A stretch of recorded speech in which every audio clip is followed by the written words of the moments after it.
¿Quieren por favor abrir sus Biblias a el libro de Hechos?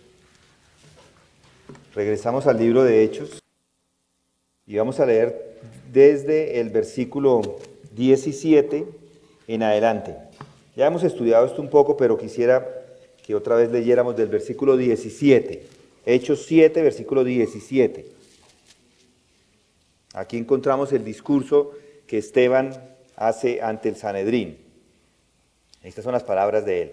Pero a medida que se acercaba el tiempo de la promesa que Dios había confirmado a Abraham, el pueblo crecía y se multiplicaba en Egipto, hasta que surgió otro rey en Egipto que no sabía nada de José.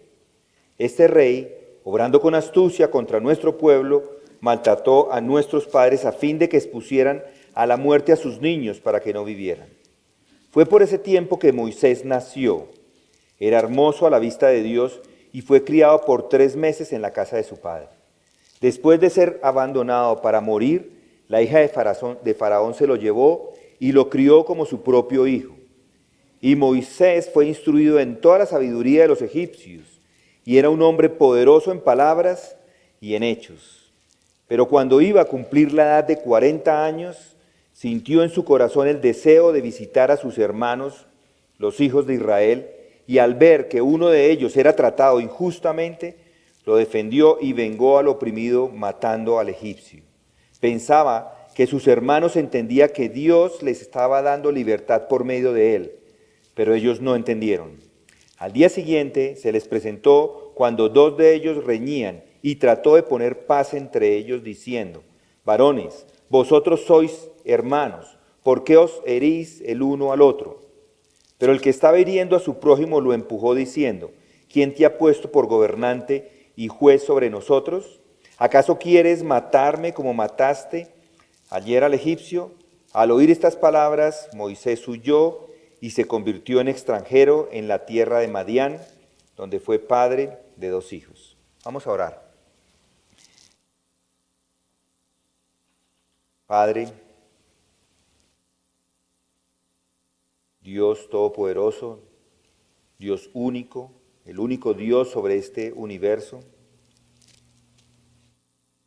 Dios creador, Dios bueno, misericordioso y sabio en todo sentido, y hoy, Señor, nos has mostrado este pasaje, estas palabras que hablaba Esteban, que ha sido inspirado por el Espíritu Santo, y Lucas, que nos las dejó para que podamos ser edificados, palabras que iban en dirección hacia los fariseos, a los judíos, y ellos no las entendieron, pero a nosotros nos has dado tu Espíritu para poder entender cada una de ellas, y por eso es que en esta noche también te pedimos, Señor, que nos des ese entendimiento para que podamos crecer, para ser más parecidos a tu Hijo Jesucristo, que vino y murió por nosotros en la cruz. Amén. Como les decía al principio, este es el discurso de Esteban al Sanedrín. Es el discurso del primer mártir cristiano ante este grupo de judíos. Y recuerden que él está siendo juzgado porque se le acusaba de blasfemia. Decían que estaba hablando en contra de Moisés, que estaba hablando en contra de la ley, contra el templo, y por lo tanto se le acusa de que es blasfemo, de blasfemia.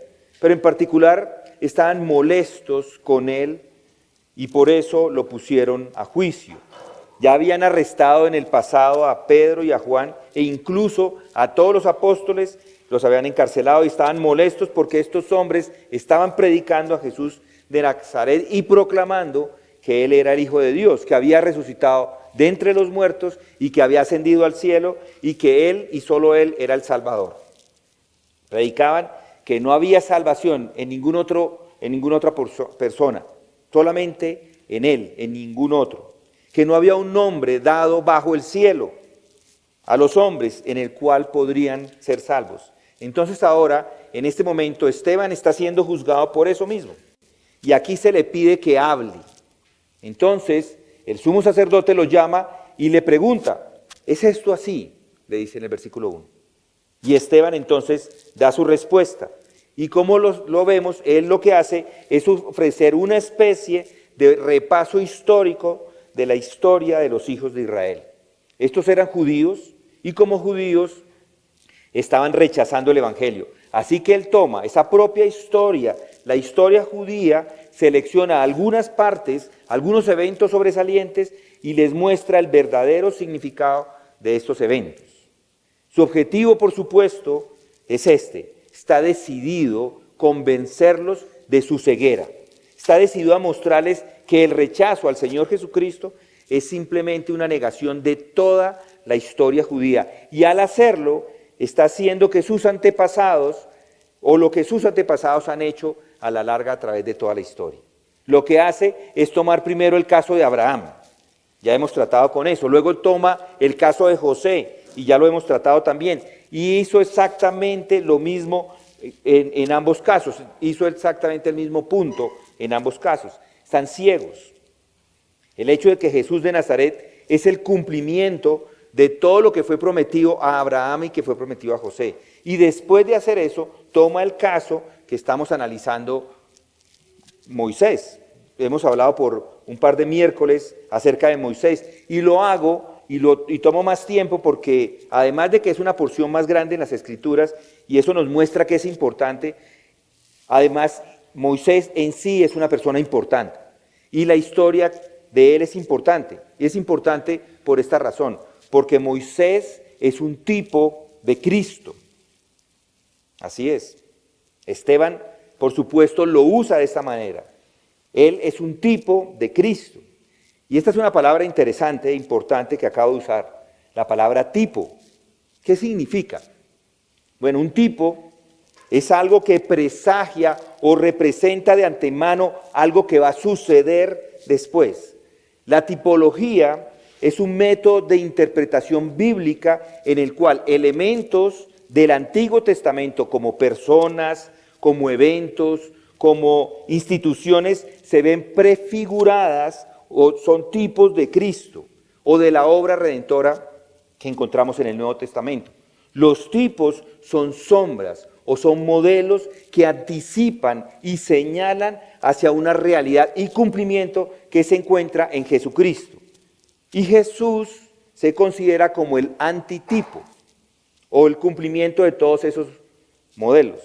Ahora, esto por supuesto es un principio esencial en relación a la enseñanza que encontramos en todas las Escrituras. No podemos entender verdaderamente la Biblia a menos que entendamos la enseñanza acerca de los tipos. ¿Qué tipo de tipos hay en la Biblia? Bueno, se puede decir en cierto sentido que todo el Antiguo Testamento es un gran libro de tipos y que todos están mostrando hacia Jesucristo, todos están apuntando hacia Jesucristo. Solo para mencionar algunos, Adán. Adán es considerado un tipo de Cristo en cuanto a que es el representante de toda la humanidad. Sin embargo, mientras que Adán trae el pecado y muerte al mundo, Cristo trae justificación y vida. Romanos 5, 12 al 21. O el arca de Noé representa la salvación, siendo un tipo del rescate que Jesús ofrece a la humanidad a través de la fe. O los sacrificios en el templo. Esos sacrificios anticipan el sacrificio definitivo y perfecto de Cristo en la cruz. Y Moisés es un tipo de Cristo. Moisés, como líder y libertador de Israel, prefigura a Jesús, el libertador de todos los creyentes de la esclavitud del pecado. Ahora, el propósito de todos los tipos es que Dios está preparando a su pueblo, los hijos de Israel, para esta cosa tremenda que iba a hacer cuando iba a enviar a su hijo a este mundo. Eso es lo que hace, eso son lo que hacen los tipos, preparar a Israel, preparar a su pueblo, y hay muchos tipos de tipos, muchos y variados. Por ejemplo, en el libro de Éxodo, esa noche, cuando los hijos de Israel finalmente son sacados de la esclavitud de Egipto por Moisés, todos fueron mandados, si lo recuerdan, a matar un cordero, el cordero pascual, y a pintar con su sangre los postes y los dinteles de las puertas de sus casas. Y eso es un tipo perfecto de Jesucristo, el Cordero Pascual, su sangre derramada, y la sangre en los postes cubre al pueblo cuando el ángel de la destrucción pasó por Egipto. Donde quiera que se encontraba la sangre, él pasaba por alto y el pueblo fue salvo. Y de la misma manera leemos sobre el Cordero que fue ofrecido mañana y tarde en relación con las ceremonias en el tabernáculo y luego en el templo. Todo eso hace parte de lo mismo. Cada una de esas ofrendas, de una manera u otra, está señalando a Jesucristo y lo que Él va a hacer en perfección. De hecho, todos esos detalles que se leen sobre el mobiliario del tabernáculo, todo lo que está en el templo, los diferentes colores que deben usarse y todas las cosas y los estilos, todos esos pueden ser tipos. Todos significan enseñar esta maravillosa cosa que Dios va a hacer. Y ese es el propósito, es mostrar lo que Dios va a hacer a través de su Hijo. De hecho, el propio éxodo de los hijos de Israel, la liberación de Egipto a Canaán, siempre ha sido conocida como el gran tipo de la salvación que Dios iba a enviar un día en la persona del Mesías, a quien Él mismo levantaría. Entonces Moisés, es uno de estos tipos de Jesucristo. Esta es una cuestión importante. ¿Y por qué es importante? Es importante por esta razón. Esta enseñanza sobre los tipos es de gran valor para nosotros. Incluso si solo sirviera para demostrarnos la inspiración divina de las Escrituras, porque nos muestra que todo está conectado. Ahora bien, hay personas que tropiezan con esa verdad y tropiezan con la oferta de salvación en Jesucristo. Y la razón es porque malinterpretan las Escrituras. Y una de las mejores maneras para ayudar a esas personas que tienen dificultades intelectuales y otras cosas es mostrarles cómo el Señor Jesucristo se encuentra en el Antiguo Testamento como se encuentra, por supuesto, en el Nuevo Testamento. No sabemos nada, sin embargo, aparte de lo que dicen las Escrituras. Hay confirmaciones, sí, adicionales, incluso hay historias seculares que hablan de Él, por ejemplo. Pero dependemos completamente de lo que tenemos en este libro. Por eso, los hombres modernos que se llaman a sí mismos muy eruditos, que simplemente presentan sus ideas en contra de esto, solo están haciendo imaginaciones, solo están hablando. Y no tienen ninguna autoridad en absoluto para lo que están haciendo. No tenemos autoridad aparte de estas escrituras, de este libro. Estamos confinados a lo que tenemos aquí. El libro y sus 66 libros escritos por diferentes hombres y muchos de ellos que vivieron en diferentes tiempos, diferentes siglos, en largos periodos de tiempo separado cada uno de ellos, y aún así lo asombroso es que hay un solo mensaje en las Escrituras de principio a fin y todos los tipos los demuestran. Tenemos estos diferentes tipos que nos señalan el mismo gran anticipo. Todos están apuntando a Jesucristo. Lea las Escrituras y observe la tipología. Hay este gran mensaje que continúa corriendo de principio a fin. Y esto es una demostración del hecho de que la Biblia no es un libro ordinario, ni siquiera es una colección de libros. Es el libro de Dios. Es un libro divinamente inspirado. ¿Cómo podrían, piensen en eso, cómo podrían los hombres predecir estas cosas si no hubieran sido guiadas por el Espíritu Santo? ¿Cómo podrían hombres inventarlas? ¿Y por qué los hombres en diferentes épocas y en diferentes generaciones inventarían lo mismo de diferentes maneras? Solo hay una respuesta a todo eso, y es que este es el libro de Dios. Y el autor de la epístola a los Hebreos pone todo esto de una manera clara en estas grandes palabras al principio de la epístola. Dios, habiendo hablado hace mucho tiempo, en muchas ocasiones y de muchas maneras, a los padres por los profetas, en estos últimos días nos ha hablado por su Hijo. Lo conectó todo. Todo lo puso en 2 versículos. Dios habló en el pasado a través de estos hombres y ahora todo eso nos está hablando a través de Jesucristo. Ahí está dicho perfectamente. Dice que en el pasado Dios ha hablado de diferentes maneras y en varias formas, de diferentes partes, en porciones y en tipos, a lo largo de estos siglos. Pero es Dios, el mismo Dios, quien ha hecho todo eso. Es el mismo Dios que nos ha dado esos mensajes. Le dio a estas personas de diferentes formas, en diferentes porciones, y ahora nos habla a través de su Hijo Jesucristo. Entonces los tipos son una prueba de esto. No es un accidente que Moisés les recuerde de alguna forma al Señor Jesucristo. No es un accidente. Pero además los tipos nos enseñan esto, que Dios obviamente tiene un gran plan y un gran propósito. Y por eso prepara a las personas para ello. Él lo va contando desde el principio, va tomando porciones y va contando desde antes. Esa promesa se va elaborando y se va expresando de diferentes maneras. Y el propósito siempre es el mismo. Y los tipos lo que hacen es probar eso. Por eso digo, y hay una gran variedad de tipos, pero todos enseñan el mismo mensaje. Todos de diferentes maneras señalan que la única persona es Jesucristo. Él es el cumplimiento de todos ellos, como lo dice Pablo en 2 Corintios 1:20. Las promesas de Dios, en Él todas son sí. Por eso, también por medio de Él, amén. Todo. Y este propósito de Dios es un propósito de salvación y liberación, y eso es lo que significa. Y la gran lección que aprendemos de los tipos es esta, que Dios, a llevar a cabo este gran propósito suyo, independientemente de la variedad en los tipos, siempre actúa de la misma manera. Esto es un mensaje maravilloso y glorioso. Y aquí es donde vemos la diferencia entre Dios y el hombre. La característica del trabajo de Dios es que es simple, es sin pretensiones. Dios trabaja siguiendo un patrón, Dios trabaja siguiendo un plan. Por ejemplo, ¿quién hubiera pensado que Dios iba a enviar la salvación al mundo en la persona de un pequeño bebé indefenso que iba a nacer en un pesebre? Eso es simple, ¿no? Pero eso es lo que Dios hizo. Piensen en un filósofo. ¿Qué haría un gran filósofo?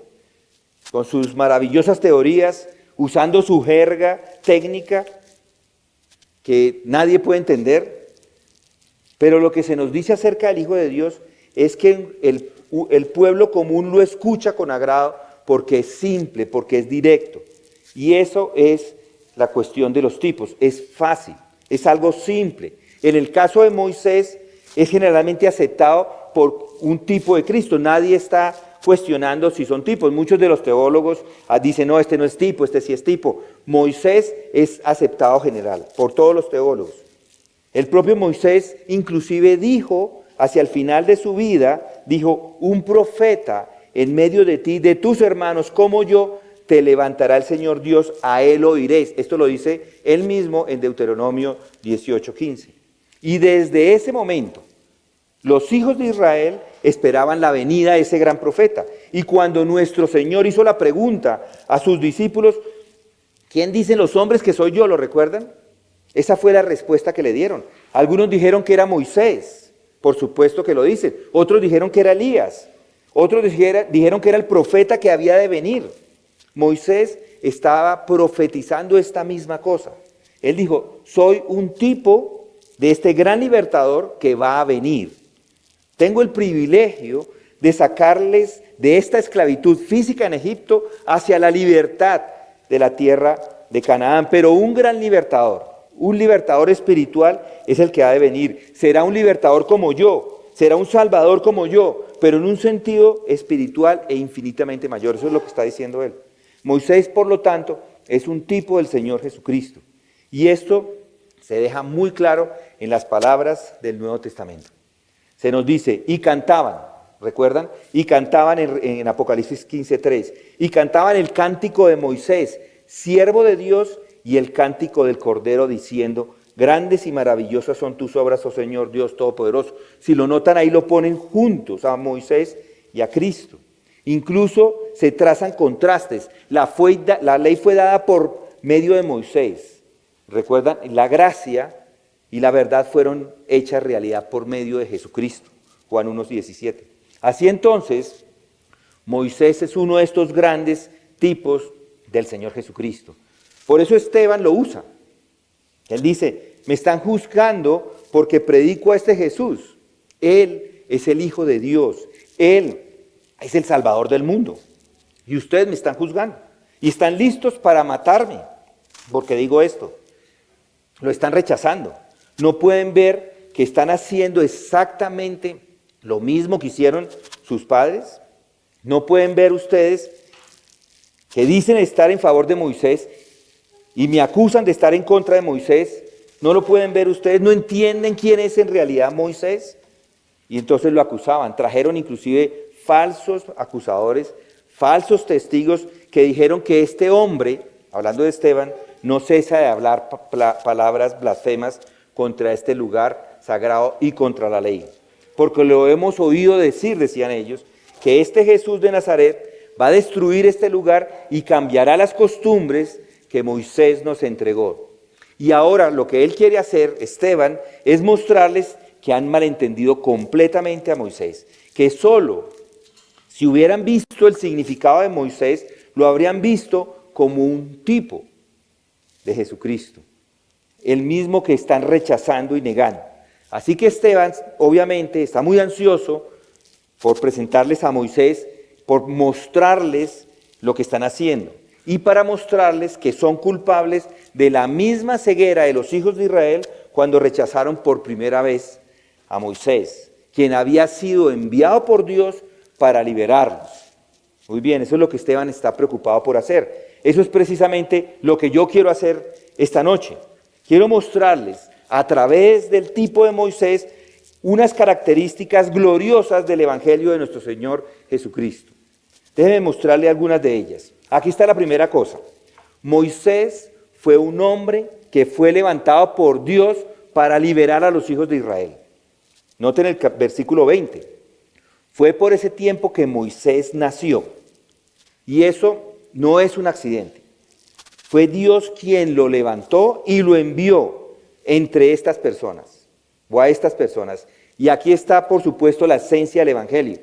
Porque Jesucristo pasó lo mismo.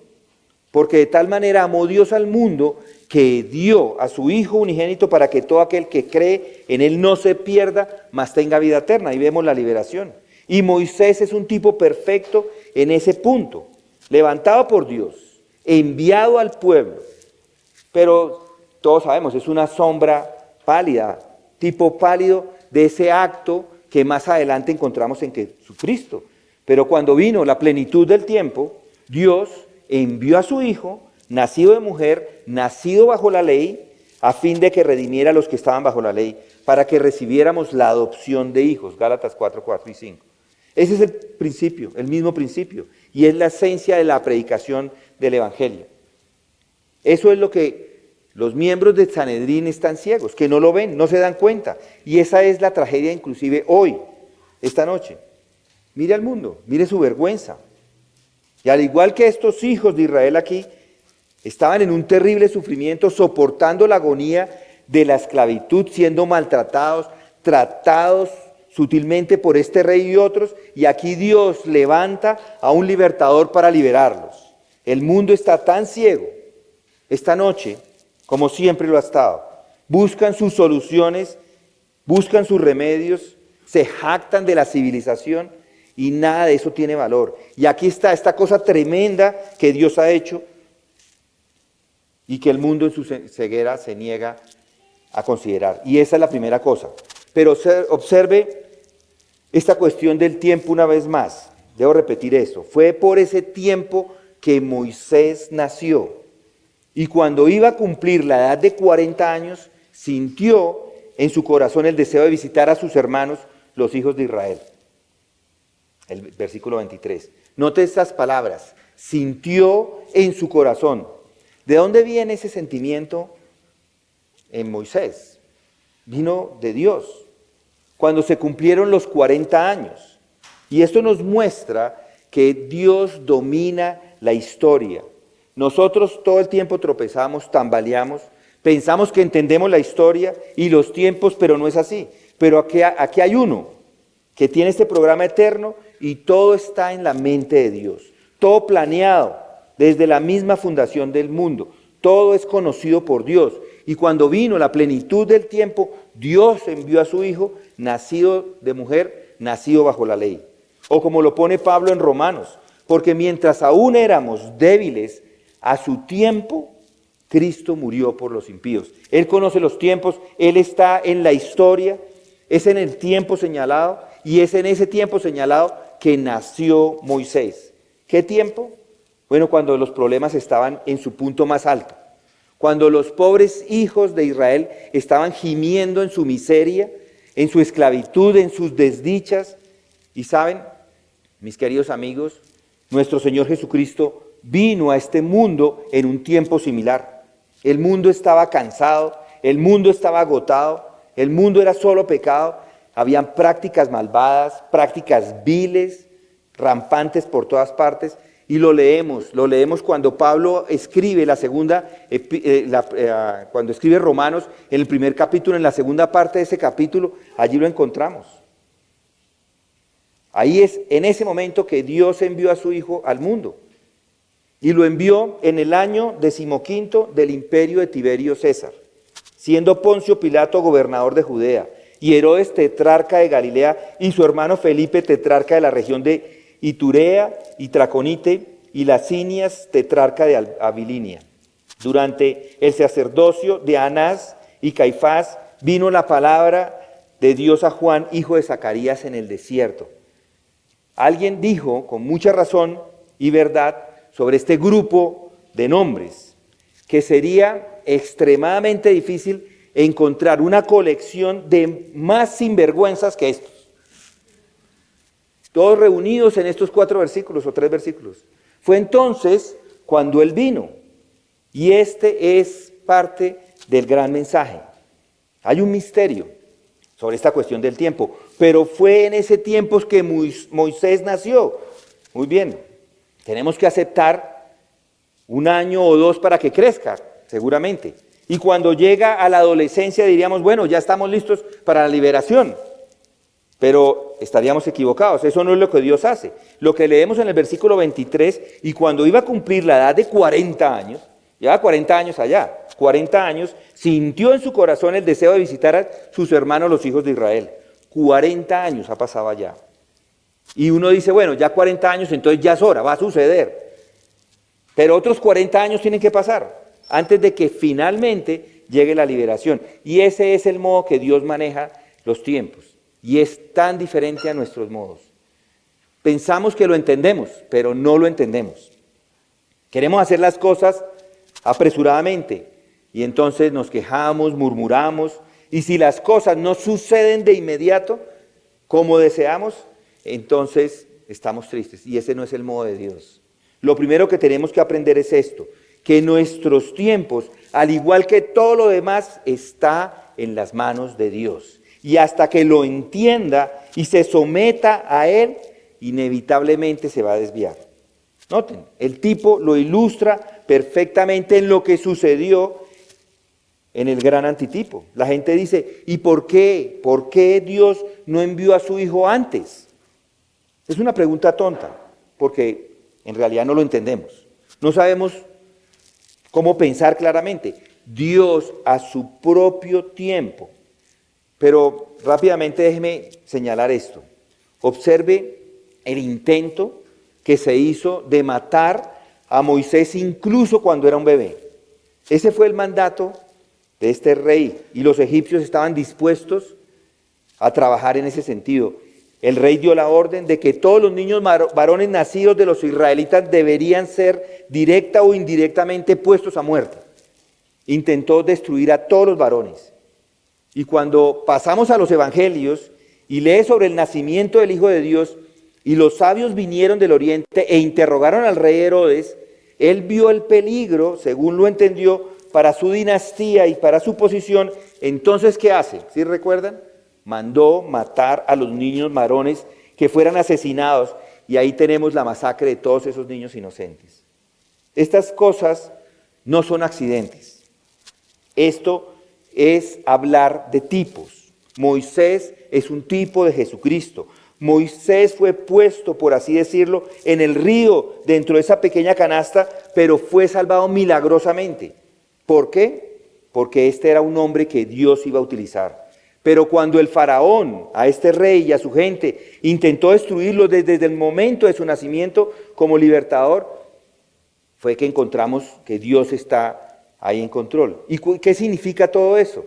Bueno, significa esto, que usted y yo estamos viviendo en un mundo que es un escenario de conflictos, no entre la izquierda y la derecha, no.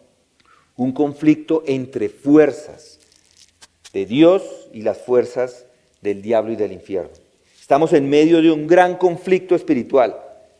Y si no se da cuenta de esto, son meros novatos en estas cuestiones e ignorantes del verdadero significado de toda la historia. Ahí está, el intento de matarlo incluso en su nacimiento. Pero Dios lo controló todo. Y sigamos con la historia. Y Moisés fue instruido en toda la sabiduría de los egipcios. Era un hombre poderoso en palabras y en hechos. Pero cuando iba a cumplir la edad de 40 años, sintió en su corazón el deseo de visitar a sus hermanos, los hijos de Israel. Versículos 22 y 23. Y leemos exactamente lo mismo acerca de nuestro Señor. Y Jesús crecía en sabiduría, en estatura y en gracia para con Dios y los hombres. Lucas 2:52. Esta es una semejanza extraordinaria. Y estoy simplemente mostrándole que Dios estaba enseñando a la gente, incluso en los tiempos de Moisés, siglos antes del nacimiento de Cristo, que iba a hacer algo cuando la plenitud de los tiempos se cumplieran, que iba a enviar a su Hijo al mundo. Las mismas cosas prácticamente se dicen de los dos en este punto. Pero este es el verdadero centro de la historia. Leemos aquí que cuando iba a cumplir la edad de 40 años, sintió en su corazón el deseo de visitar a sus hermanos, los hijos de Israel. Y aquí tenemos una palabra también importante, visitar. Sintió en su corazón el deseo de visitar. ¿Alguna vez ha notado la importancia de esta palabra, visitar? En conexión, particularmente con el Señor Jesucristo, nuestro Señor y Salvador.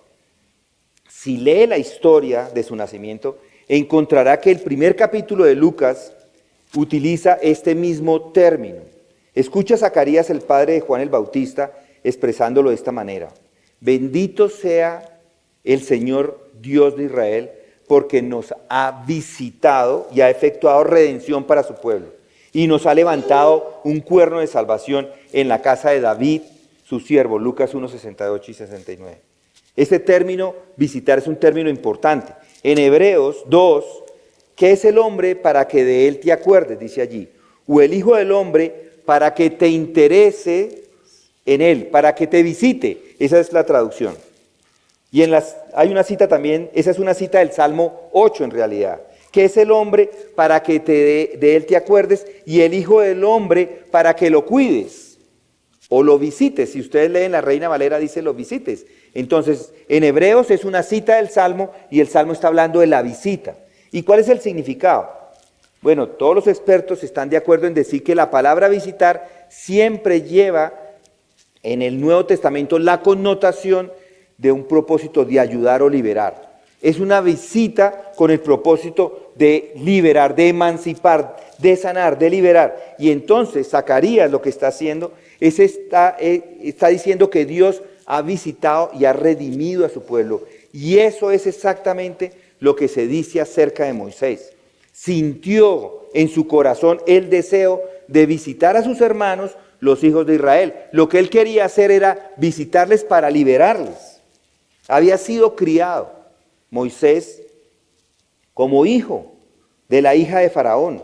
Había sido criado con opulencia, en una posición de autoridad. Pero de repente Moisés sintió en su corazón el deseo de visitar. Dios lo envió ese deseo. Él esperaba que entendieran esto, pero no lo entendieron. Eso es lo que se nos dice. Pero fue Dios quien lo envió para visitarlos, para ver cómo estaban, para mostrarles que iba a liberarlos y explicarles el camino de salvación y la liberación. Eso es visitar. Y empieza, entonces, yo le pregunto, a entender todo esto de los tipos. Esto no es simplemente una instrucción intelectual. Esto es el plan de Dios y hace exactamente lo mismo en el Antiguo Testamento como en el Nuevo. El Evangelio no es simplemente un sermón como el Sermón del Monte, es todas las Escrituras, todas. Este plan que Dios está implementando y está desarrollando de maneras asombrosas, que Dios ha visitado a su pueblo y ha redimido a su pueblo. Pero observe algo más, mire lo que significó para él. Aquí está Moisés, la hija de Faraón se lo llevó y lo crió como su propio hijo. Ahí dice el versículo 21. Y ha tenido ese privilegio, Moisés, una educación real, por supuesto, sin duda, considerado como un príncipe, muy capaz se nos dice de él. Hay algunas tradiciones que dicen que era Moisés un genio militar, sobresaliente, que hizo grandes hazañas en Etiopía y en otros lugares. Sin duda, era un hombre inusualmente capaz. Era un hombre, se nos dice aquí, que fue instruido en toda la sabiduría de los egipcios y era poderoso en palabras y en obras. A veces nos imaginamos a Moisés, un hombre por ahí caminando con un manto largo y que no sabía nada, pues sabía todo. Tenía toda la sabiduría de los egipcios, poderoso en su comprensión, en su habilidad, inclusive para poner en orden palabras, con una habilidad impresionante. Escribió el Pentateuco y es impresionante lo que tenemos ahí. Dios lo usa, utiliza a este hombre con esos dones grandes, con esas capacidades, con esas facultades, un hombre instruido en todas las artes, instruido en toda la sabiduría de Egipto, un hombre de capacidad y entendimiento extraordinarios en muchos aspectos también. Y aquí está, él podría inclusive heredar el trono de egipcio, podría convertirse en el hombre más importante. Había premios para él, si solo decidía alcanzarlos. Pero se nos dice aquí acerca de Moisés esto, que lo dejó todo de lado. Esta es una cosa asombrosa de este hombre. Deja todo de lado. ¿Para hacer qué? Ir a visitar a un pueblo, a los esclavos. ¿Qué sombra pálida de todo es esto cuando encontramos a Jesucristo en Filipenses? Es algo parecido. Escuche, aquí está el mensaje cristiano. Haya pues en vosotros esta actitud que hubo en Cristo Jesús, el cual, aunque existía en forma de Dios, no consideró el ser igual a Dios como algo a que aferrarse, sino que se despojó a sí mismo tomando forma de siervo, haciéndose semejante a los hombres. Eso es lo que hizo Jesucristo, algo similar a lo que hizo Moisés. Moisés se identificó con su pueblo, con los judíos, pero él era de los israelitas, de los egipcios. Se convirtió en uno de ellos, aunque no era necesario. Se hizo pobre, fue perseguido, tuvo que sufrir y sufrir agonías indescriptibles. Y no tenía por qué haber sufrido todo eso. Como hijo, piensen, como hijo de la hija de Faraón, podría haber tenido todo lo opuesto. Mis queridos amigos, por eso es que Esteban trae esto. ¿Por qué está hablando de esto? Lo hace por esta razón. Aquí están los miembros del Sanedrín que están rechazando al Cristo de Dios, están rechazándolo, al que ha dejado de lado todo lo que era para él gloria, esa extrema, esa divinidad, la ha dejado y se ha convertido en un indefenso bebé. Se ha vuelto pobre, perseguido, probado, ha sufrido. Observen este gran principio. Eso es lo que hace Moisés. Eso es lo que ilustra a Moisés. Eso es lo que tipifica para nosotros de una manera sorprendente. Y de hecho, de una manera perfecta. Pero todo eso palidece en insignificancia cuando lo pone al lado de nuestro Señor Jesucristo. El autor de la epístola a los hebreos lo describe de esta manera.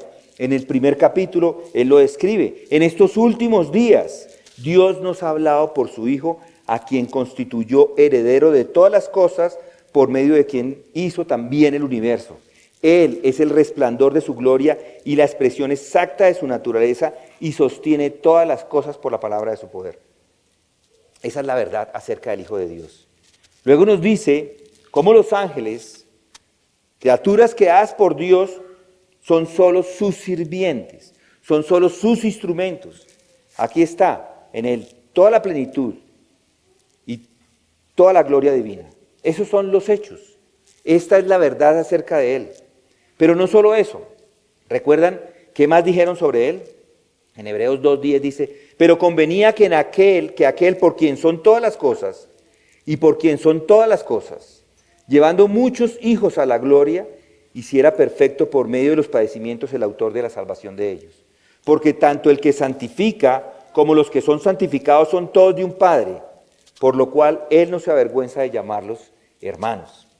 Y luego dice más adelante, en Hebreos 14, escuchen, dice, así que por cuanto los hijos participan de carne y sangre, Él igualmente participó también de lo mismo, para anular mediante la muerte el poder de aquel que tenía el poder de la muerte, es decir, el diablo, y librar a los que por el temor a la muerte estaban sujetos a esclavitud durante toda la vida, porque ciertamente no ayuda a los ángeles, sino que ayuda a la descendencia de Abraham. Por tanto, tenía que ser hecho semejante a sus hermanos en todo, a fin de que llegara a ser misericordioso y fiel. ¿Qué significa todo eso? Bueno, noten, vemos al Señor Jesucristo mismo, que ha sido prefigurado por Moisés. Moisés, que podría haber disfrutado de la vida del palacio, de la gloria, de la pompa, de la ceremonia, del gobierno de Egipto, lo deja todo y se une a este grupo de esclavos perseguidos a quienes pertenece. Sufre con ellos, atraviesa el infierno con ellos, si lo podemos poner en esas palabras, como si fuera con el fin de poderlos liberar. Y solo eso es la prefiguración de lo que ha sucedido cuando nació ese bebé en Belén. Esto es lo que digo. Lo ha hecho todo. Y Él es el que sostiene este universo con las palabras.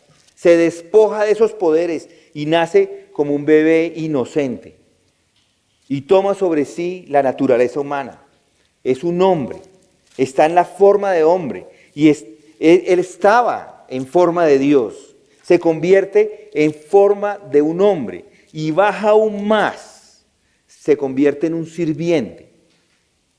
Ha tomado sobre sí la semejanza de carne de pecado, porque no tenemos un sumo sacerdote que no pueda compadecerse de nuestras fraquezas, sino uno que ha sido tentado en todo como nosotros, pero sin pecado.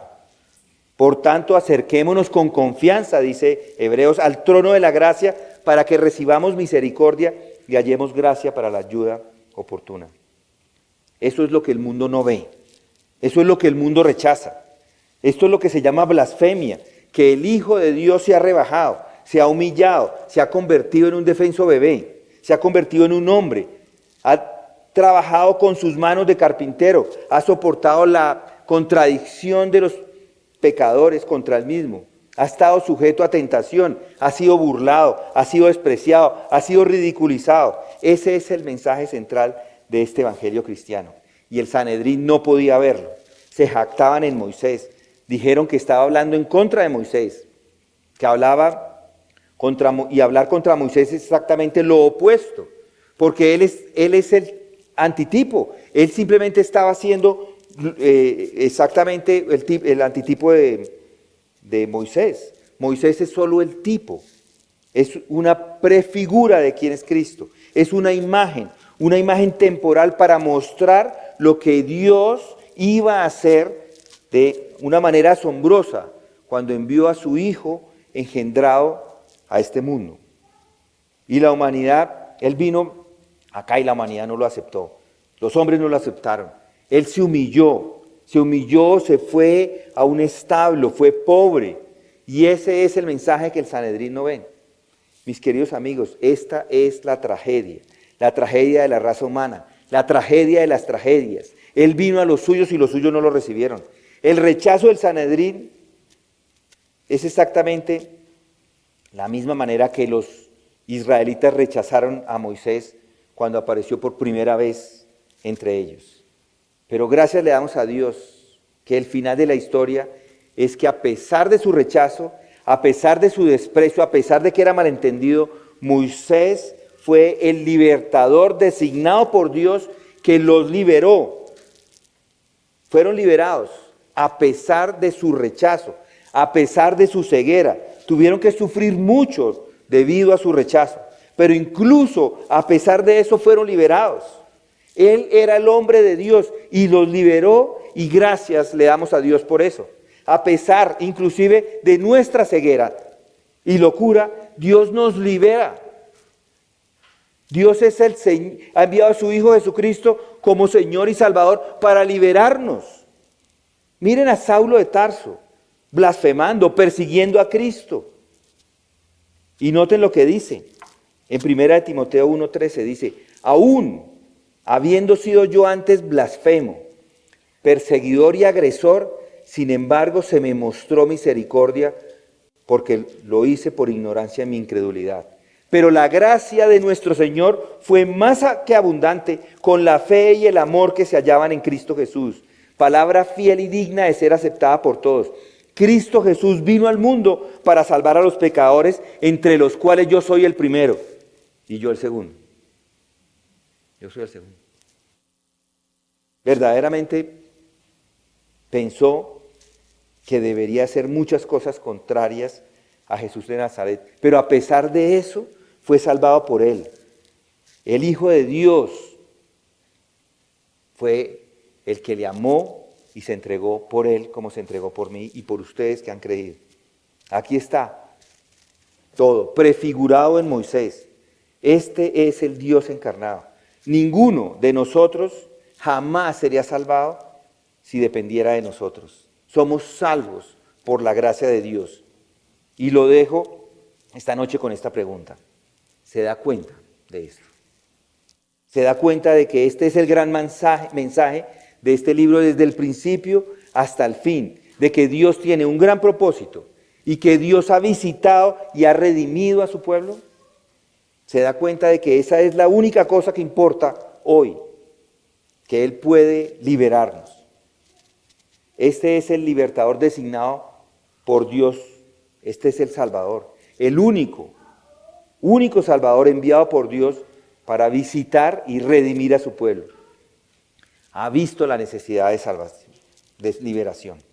Ha visto que Él le libera al tomar realmente sus pecados sobre sí mismo y soportar su castigo en su propio cuerpo en la cruz allí en el Monte Calvario. Él se humilló, se hizo obediente hasta la muerte. Sí, incluso hasta la muerte de cruz. Murió para que pudiera ser perdonado. Murió para hacerle bueno. ¿Se ha dado cuenta de eso? Que Él se ha dado por usted. Yo le pregunto, ¿lo alaba por ello? ¿Ha visto la maravilla? La maravilla de esta cosa que es asombrosa. Le ha agradecido por hacerlo. Yo le pregunto, ¿su ser entero le está agradeciendo y le está alabando? Él dejó todo de lado, dejó esa gloria en la que se encontraba, para que usted y yo pudiéramos ser perdonados y pudiéramos ser reconciliados con Dios, y pudiéramos ser convertidos en sus hijos y herederos de esa bendición eterna. ¿Lo ha visto así? Le pregunto. ¿Sí? ¿No? Amén. Si lo ha visto así, pues lo único que queda es afirmar. Amén, yo lo he visto así. Esa es la única forma. Vamos a orar. Santo Padre, cuando leemos tu Escritura, lo único que podemos es maravillarnos. Ver cómo tú has ido revelando a tu Hijo Jesucristo desde el mismo origen de este mundo. Gracias, Padre, porque encontramos a Él inclusive antes de que viniera. Y gracias porque lo encontramos ahora, después, cuando vemos todo lo que vivieron los apóstoles, todo lo que después de su muerte y ascensión, cómo ellos fueron testigos, cómo ellos continuaron con esa labor de predicar a Cristo, su muerte y su resurrección. Gracias, Padre, porque todo es acerca de Él. Gracias porque Él es nuestra salvación. Gracias porque podemos confiar que a pesar de quienes somos, a pesar de nuestra blasfemia, de nuestro rechazo, todavía Él ha venido a este mundo, ha sido enviado a este mundo y ha venido a darnos esa salvación que tanto agradecemos. Y es en el nombre de Cristo, Señor, que estamos orando estas cosas, reconociendo quién es Él, quién eres tú y cómo lo podemos hacer por medio del Espíritu Santo. En el nombre de Cristo oramos.